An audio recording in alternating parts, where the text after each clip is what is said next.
ಹಾಗೆ ನಿಮಗೆ ಈ ನಮ್ಮ ಕರಾವಳಿ ಸ್ಪೆಷಲ್ ಅಂದ್ರೇ ಈ ಹಲಸಿನಕಾಯಲ್ಲಿ ಮಾಡೋ ಮುಳ್ಕ ಈ ಹಲಸಿನಕಾಯಿ ಸೀಸನಲ್ಲಿ ಯಾರೇ ಆಗಲಿ ಮುಳ್ಕ ಮಾಡೇ ಮಾಡ್ತಾರೆ. ಹಾಗೆ ನಾನು ಕೂಡ ಮುಳ್ಕ ಮಾಡಿದ್ದೆ ಮನೆಯಲ್ಲಿ. ಹಲಸಿನಕಾಯಲ್ಲಿ ತುಂಬ ಅಂದರೆ ತುಂಬ ವೆರೈಟಿ ಅಡುಗೆನೂ ಮಾಡ್ತಾರೆ. ನಾನಿವಾಗ ನಿಮಗೆ ಮುಳ್ಕ ರೆಸಿಪಿ ಯಾವ ರೀತಿ ಮಾಡೋದು ಅಂತ ತೋರಿಸ್ಕೊಡ್ತೀನಿ. ಇಲ್ಲಿ ನನ್ನ ಹಸ್ಬೆಂಡು ಹಲಸಿನ ಹಣ್ಣನ್ನು ಕಟ್ ಮಾಡ್ತಾ ಇದ್ದಾರೆ. ಇವಾಗ ಮೊದಲು ಈ ಹಲಸಿನಕಾಯಿನೆಲ್ಲ ಈ ರೀತಿ ಒಳಗಡೆ ಬೀಜ ಇರುತ್ತಲ್ಲ ಅದೆಲ್ಲನೂ ಕೂಡ ತೆಗೆದು ಕ್ಲೀನ್ ಮಾಡಿ ಇಟ್ಕೋಬೇಕಾಗತ್ತೆ. ಈಗ ಇದೆಲ್ಲ ಕ್ಲೀನ್ ಮಾಡಿ ಎಲ್ಲ ಇಟ್ಟಿದ್ದಾರಲ್ಲ, ಇವಾಗ ನಾನು ಇದಕ್ಕೆ ಮಿಕ್ಸಿಗೆ ರುಬ್ಕೊತೀನಿ. ಮಿಕ್ಸಿಗೆ ನಾನಿಲ್ಲಿ ಒಂದೆರಡು ಏಲಕ್ಕಿನ ತೊಗೊಂಡಿದ್ದೀನಿ. ಮತ್ತು ಏಲಕ್ಕಿ ಎಲ್ಲ ಹಾಕಾದ್ಮೇಲೆ ಅದಕ್ಕೆ ನಾನು ಇವಾಗ ಹಲಸಿನ ಹಣ್ಣು ಇದೆಯಲ್ಲ, ಹಲಸಿನ ಹಣ್ಣನ್ನು ಕೂಡ ಸೇರಿಸ್ಕೊಂಡು ಅದಕ್ಕೆ ಸ್ವಲ್ಪ ನಾನು ಇನ್ನೊಂಚೂರು ಬೆಲ್ಲ ಸೇರಿಸಿದ್ದೀನಿ.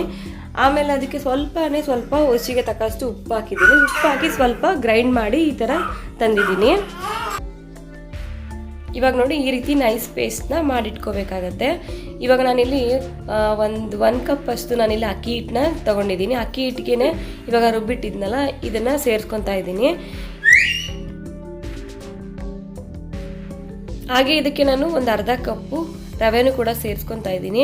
ಇದಕ್ಕೆ ಚಿರೋಟಿ ರವೆ ನಾನು ಹಾಕಿದ್ದೀನಿ. ನೀವು ಬೇಕಾದರೆ ಬಾಂಬೆ ರವೆ ಸೇರಿಸಿ. ಬಾಂಬೆ ರವೆ ಸೇರಿಸಿದ್ರೆ ಇನ್ನೂ ತುಂಬ ಚೆನ್ನಾಗಾಗತ್ತೆ.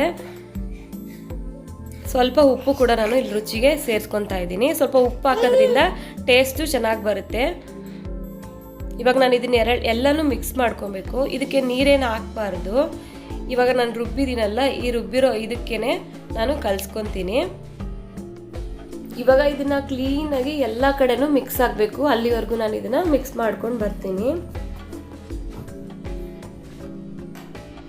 ಇವಾಗ ನೋಡಿ ಈ ರೀತಿ ನಾನು ಇದನ್ನು ಕಲಿಸ್ಕೊಂಡಿದ್ದೀನಿ. ಇದಕ್ಕೆ ನೀರು ಹಾಕಬಾರ್ದು. ನೀರು ಹಾಕಿದ್ರೆ ಹಾಳಾಗುತ್ತೆ ಅಂತ ಹೇಳ್ತಾರೆ. ಹಾಗಾಗಿ ಇದಕ್ಕೆ ನೀರೇನು ಹಾಕಬಾರ್ದು.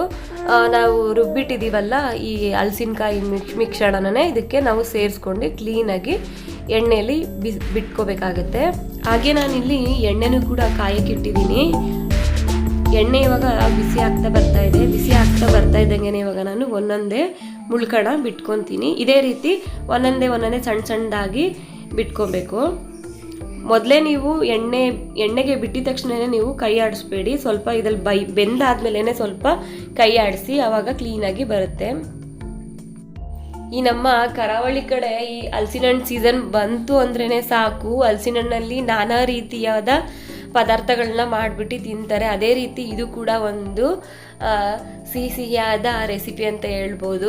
ಈ ಹಲಸಿನಕಾಯಿನೂ ಬಿಡಲ್ಲ, ಹಲಸಿನ ಹಣ್ಣನ್ನು ಬಿಡಲ್ಲ, ಎಲ್ಲದರಲ್ಲೂ ಕೂಡ ರೆಸಿಪಿನ ಮಾಡ್ತಾರೆ. ತುಂಬಾ ಟೇಸ್ಟಿಯಾಗಿರುತ್ತೆ. ಹಾಗೆ ನಾನು ಕೂಡ ಇದೊಂದು ಸಣ್ಣದಾದ ರೆಸಿಪಿ ಕೂಡ ನಾನು ವಿಡಿಯೋನ ಮಾಡಿಟ್ಟಿದ್ದೀನಿ. ನೀವು ಕೂಡ ಇಷ್ಟ ಆದರೆ ನಿಮಗೂ ಟ್ರೈ ಮಾಡಿ. ಇವಾಗ ನೋಡಿ ಎಣ್ಣೆಲಿ ಸ್ವಲ್ಪ ಇದು ಬೇಯ್ತಾ ಇದೆ. ಇವಾಗ ನಾನು ಇದನ್ನು ಕೈ ಆಡಿಸ್ತೀನಿ. ಮೊದಲೇ ಕೈ ಆಡಿಸ್ಬಿಟ್ರೆ ಆ ಕಡೆ ಇವಾಗ ಅಂದರೆ ಬಿಟ್ಟಿದ ತಕ್ಷಣ ಕೈ ಆಡಿಸಿದ್ರೆ ಒಡೆದೋಗ್ಬಿಡುತ್ತೆ. ಹಾಗಾಗಿ ಸ್ವಲ್ಪ ಬೆಂದಾದ್ಮೇಲೆ ಈ ಥರ ಕೈ ಆಡಿಸಿ. ಹಾಗೆ ಈ ಮುಳ್ಕ ರೆಸಿಪಿ ಇನ್ನೂ ಹಲವಾರು ರೀತಿಯಲ್ಲೂ ಕೂಡ ಮಾಡ್ಬೋದು.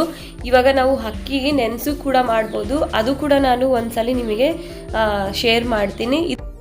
ಇವಾಗ ನಾನು ಇನ್ಸ್ಟೆಂಟಾಗಿ ಯಾವ ರೀತಿ ಮುಳ್ಕ ಮಾಡೋದು ಅಂತ ತೋರಿಸ್ತಿದ್ದೀನಿ. ನೆಕ್ಸ್ಟ್ ನಾನು ಈ ಅಕ್ಕಿ ಎಲ್ಲ ನೆನೆಸ್ಬಿಟ್ಟು ಯಾವ ರೀತಿ ಮುಳ್ಕ ಮಾಡ್ತಾರೆ ಅಂತಲೂ ಕೂಡ ತೋರಿಸ್ತೀನಿ. ಇವಾಗ ನೋಡಿ ಕ್ಲೀನಾಗಿ ಇದು ಬೆಂದಿದೆ. ಇವಾಗ ನಾನೊಂದು ಬೌಲ್ಗೆ ಸರ್ವ್ ಮಾಡ್ಕೊತೀನಿ. ಈ ನನ್ನ ಪುಟ್ಟ ವಿಡಿಯೋ ನಿಮಗೆ ಇಷ್ಟ ಆಗಿದೆ ಅಂತ ಅಂದ್ಕೊಂಡಿದ್ದೀನಿ. ಇಷ್ಟ ಆದಲ್ಲಿ ಪ್ಲೀಸ್ ಸಬ್ಸ್ಕ್ರೈಬ್ ಮಾಡಿ. ಹಾಗೆ ನಿಮ್ಮ ಫ್ರೆಂಡ್ಸ್ ಆ್ಯಂಡ್ ಫ್ಯಾಮಿಲಿಗೂ ಶೇರ್ ಮಾಡಿ. Thank you for watching. Love you all.